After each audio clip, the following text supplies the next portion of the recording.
আপনি কি শুনেছেন কখনো একজন ব্যক্তির মধ্যে একাধিক ব্যক্তিত্ব থাকতে পারে?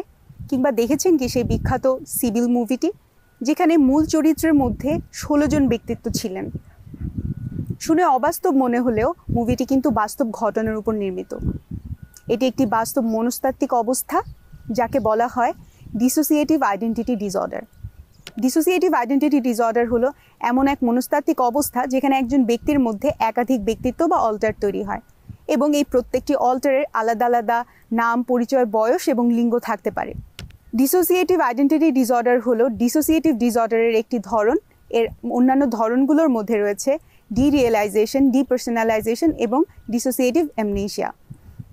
ডিসোসিয়েটিভ আইডেন্টিটি ডিসঅর্ডারে যারা ভুগে থাকেন তাদের মধ্যে সাধারণ কিছু লক্ষণ হলো তাদের মধ্যে একাধিক ব্যক্তিত্ব দেখা যায়। এই ব্যক্তিদের ভিন্ন ভিন্ন বয়স, লিঙ্গ, আলাদা আলাদা পরিচয় থাকেন এবং প্রত্যেকের থেকে ভিন্ন ব্যক্তিত্ব ধারণ করেন এবং মূল চরিত্রের সাথে তাদের কোনো সম্পর্ক থাকে না। তাদের মধ্যে মেমোরি লস দেখা যায়, যেমন এক সপ্তাহের কথা পরের সপ্তাহে মনেই থাকে না। এছাড়া সাধারণ বিষয় তারা মনে রাখতে পারেন না। সম্পর্ক রক্ষা করা, পড়াশোনা কিংবা অন্যান্য ক্ষেত্রেও তারা সমস্যায় ভুগে থাকেন।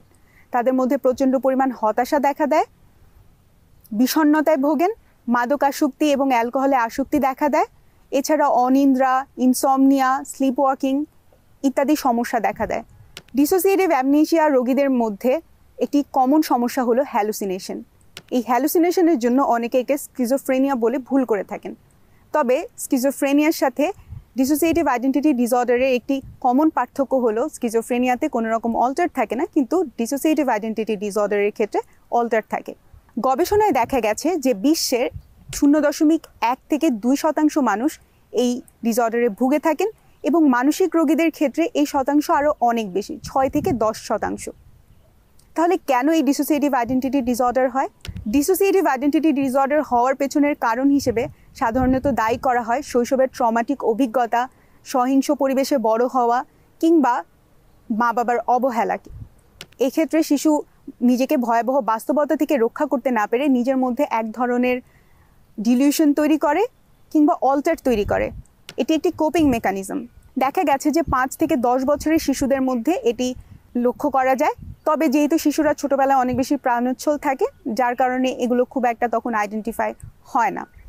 ডিসোসিয়েটিভ আইডেন্টিটি ডিসঅর্ডার সম্পূর্ণ নিরাময় করা সম্ভব না হলেও থেরাপি, কাউন্সিলিং এবং ওষুধ প্রয়োগের মাধ্যমে একাধিক পরিচয়কে একই কেন্দ্রীভূত করে তাদেরকে একটি সুস্থ জীবন দেওয়া সম্ভব হয়।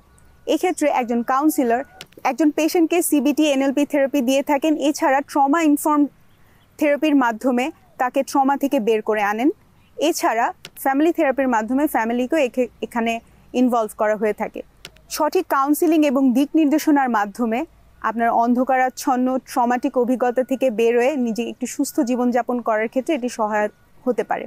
আপনি আমাদের কমেন্টে জানাতে পারেন ডিসোসিয়েটিভ আইডেন্টিটি ডিসঅর্ডার নিয়ে কোনো মুভি কিংবা সিরিজ দেখার অভিজ্ঞতা আপনার আছে কিনা।